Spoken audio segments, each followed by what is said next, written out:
Chapter 7 congruency of triangles. सबसे पहले meaning समझते हैं कि कॉन्ग्रुएंसी का मीनिंग क्या होता है। कॉन्ग्रुएंसी वर्ड आया है कॉन्ग्रुएंट से, और कॉन्ग्रुएंट का मतलब होता है ऐसी फिगर्स जिनका शेप और साइज एग्जैक्टली सेम हो। जो भी फिगर्स जिनकी शेप और साइज बिल्कुल सेम होती हैं उन्हें हम कॉन्ग्रुएंट फिगर्स बोलते हैं। लेट सपोज कुछ एग्जांपल्स देखते हैं। जैसे ये दो पेन्स हैं, ये दोनों पेन साइज में भी और शेप में भी बिल्कुल एक जैसे, इनका मॉडल भी सेम है और इनकी जो साइज वगैरह है वो भी सेम है। इसी तरह आपको डेली लाइफ में बहुत सारे एग्जांपल्स मिल जाते हैं। जैसे कि एक ही पैकेट की दो शेविंग ब्लेड्स हैं, ये दोनों कॉन्ग्रुएंट हैं। एक दूसरे को ऊपर इस तरह से लगाएंगे तो ये एक दूसरे को पूरी ओवरलैप कर लेंगी। और भी बहुत एग्जांपल्स हैं। दो कॉइन हो सकते हैं सेम, 1 रुपए वाला सिक्का, वो आपस में कॉन्ग्रुएंट होंगे। एक पैकेट के बिस्किट के पैकेट के सारे जो बिस्किट्स होते हैं वो सेम साइज के होते हैं और सेम शेप के होते हैं, तो वो कॉन्ग्रुएंट होते हैं। तो कॉन्ग्रुएंट फिगर्स बेसिकली वही होती हैं जिनका साइज और जिनकी शेप एग्जैक्टली सेम होती है। अब मैथ्स के अंदर, ज्योमेट्री के अंदर आपकी 2 डायमेंशनल फिगर्स भी होती हैं, 3 डायमेंशनल फिगर्स भी होती हैं। तो सबसे पहली जो फिगर होती है जो कि 2 पॉइंट से मिलके बनती है, देखिए 1 पॉइंट से तो कुछ नहीं बनता, पॉइंट ही बनता है। तो सबसे कम पॉइंट से बनने वाली जो फिगर होती है वो होती है लाइन सेगमेंट। तो नेक्स्ट जो टॉपिक है वो यही है कि किसी लाइन सेगमेंट्स के अंदर हम कॉन्ग्रुएंसी कैसे चेक करते हैं। देखिए लाइन सेगमेंट में होता ही क्या है, सिर्फ उसकी एक लेंथ ही तो होती है।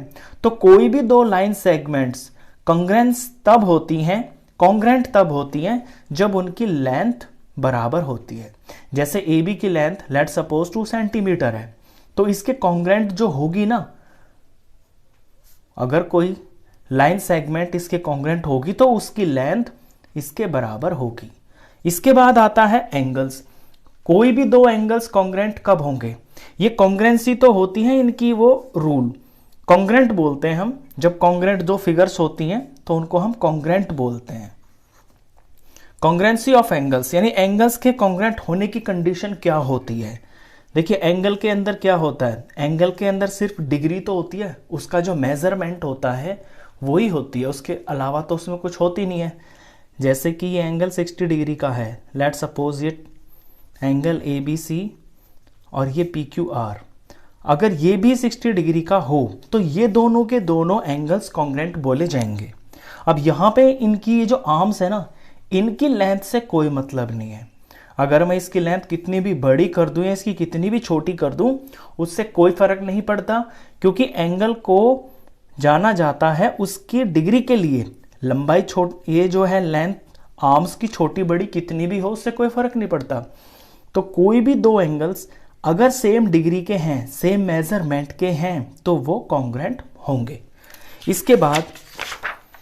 इसके बाद आता है आपका कॉन्ग्रुएंसी ऑफ ट्राइंगल्स, यानी 2 ट्राइंगल्स कब कॉन्ग्रुएंट होंगे। तो कॉन्ग्रुएंट होने के लिए ट्राइंगल के पूरी एग्जैक्ट शेप और साइज सेम होनी चाहिए। अब एग्जैक्ट शेप और साइज कब सेम होगी, जब इसके सारे कोरेस्पॉन्डिंग पार्ट्स बराबर होंगे दोनों ट्राइंगल के अंदर। लेट सपोज ये है कि इसके अंदर आपको पता है साइड्स होती हैं 3 और इसके अंदर एंगल्स होते हैं 3, तो कुल मिला के ये 6 चीजें होती हैं ट्राइंगल के अंदर। तो ट्राइंगल की, जैसे यहाँ ABC और PQR ट्राइंगल है, तो ABC के 3 एंगल है, इसके भी 3 एंगल है, इसमें भी 3 साइड है, इसमें भी 3 साइड है। तो अगर ये तीनों की तीनों सेम होती हैं, यानी इसकी 3 साइड इसकी 3 साइड के बराबर होंगी, इसके तीनों एंगल इसके तीनों एंगलों के बराबर होंगे, तो ये दोनों ट्राइंगल्स कॉन्ग्रुएंट होंगे। जब इनको एक दूसरे के ऊपर हम टिकाएंगे ना, जैसे अभी मैंने ब्लेड को टिकाया, तो ये एक दूसरे को बिल्कुल ढक लेंगे, यानी इनका साइज और शेप एग्जैक्टली सेम होगा। अब ट्राइंगल्स को कॉन्ग्रुएंट लिखने का तरीका क्या होता है, लिखने का तरीका ये होता है, लेट सपोज मैं पहले ट्राइंगल ABC को ले लेता हूं और ये हमें बता दिया कि ये PQR ट्राइंगल कॉन्ग्रुएंट है ABC के। तो ये जो बीच में लिखा है मैंने, ये 2 पैरेलल लाइंस और ऊपर ये ऐसे लेटा हुआ S, ये कॉन्ग्रुएंट का निशान होता है। यानी ट्राइंगल ABC कॉन्ग्रुएंट है ट्राइंगल पी क्यू आर के। अब ये नाम जो होता है ना, नाम का इसमें बहुत इंपॉर्टेंस होता है। नाम के हिसाब से ही हमें ये पता चलता है कि दो ट्राइंगल्स के अंदर कौन कौन सी चीज आपस में एक दूसरे के बराबर है। अब यहाँ ABC मैंने लिखा है, यहाँ PQR लिखा है, इसके हिसाब से इसका जो एंगल A होगा ना, वो इसके एंगल P के बराबर होगा। क्यों? यहाँ पे पहला है, ये पहला है। इन्हें हम कॉरेस्पॉन्डिंग पार्ट्स भी बोलते हैं। ये मैं निशान लगा रहा हूं, ये कॉरेस्पॉन्डेंसी का निशान होता है, यानी A P के बराबर होगा, B Q के बराबर होगा, एंगल B बराबर होगा एंगल Q के। B और Q दूसरे नंबर पे है। तीसरे पे C है, एंगल C बराबर होगा एंगल R के। अब इसी तरह से हम यहां से साइड्स भी पता कर सकते हैं। AB साइड, यानी ये जो AB साइड है, ये PQ के बराबर होगी। AB साइड बराबर होगी PQ के। BC यहां QR के बराबर होगी, क्योंकि दूसरा और तीसरा लिया मैंने, ये दूसरा तीसरा, तो BC बराबर होगी QR के। अब तीसरी साइड इसकी AC है, AC ये PR के बराबर होगी, AC बराबर होगी PR के। अब यहां PQR की जगह कुछ और भी हो सकता है। देखिए कैसे, इसी चीज को अब मैं बदल देता हूं, क्योंकि नाम को ही आपको बहुत अच्छे से सीखना है कि कॉन्ग्रेंट ट्राइंगल के अंदर जो नेमिंग होती है वो कितनी इंपॉर्टेंट होती है।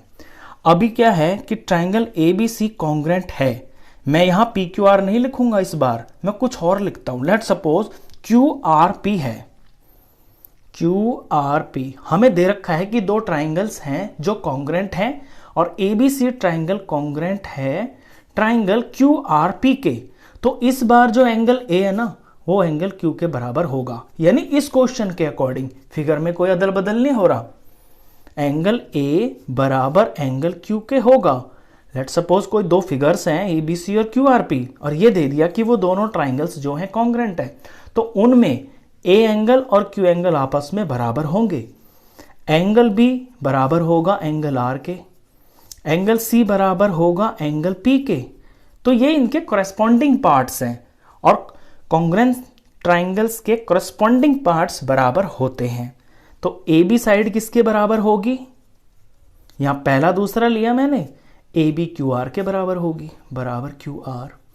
तो BC साइड बराबर होगी RP के, और AC साइड बराबर होगी QP के।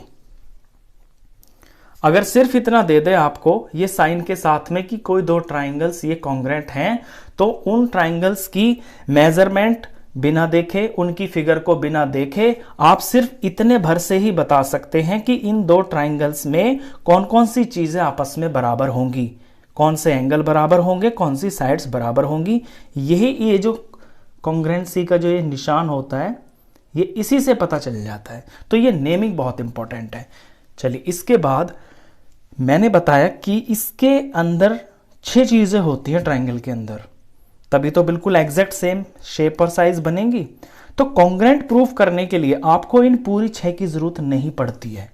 क्या होता है कि कोई भी 3 चीज, मतलब ट्राइंगल की 3 चीजों से ही, अगर कोई 3 गिवन चीजें हैं ना, उनसे ही हम बता सकते हैं कि वो दोनों ट्राइंगल्स आपस में कॉन्ग्रेंट होंगे या नहीं होंगे। अब ये जो 3 चीजें हैं ना, ये अलग अलग क्राइटेरियाज में डिवाइड है, यानी कुछ क्राइटेरियाज बनाए गए हैं जहां पे 6 की जगह आप सिर्फ 3 चीजों की नॉलेज से ही बता सकते हैं कि कोई दो ट्राइंगल्स कॉन्ग्रेंट होंगे या नहीं होंगे। उन्हें बोलते हैं criteria for congruence of triangles. चलिए, अब उनकी बारी है। नेक्स्ट टॉपिक यही है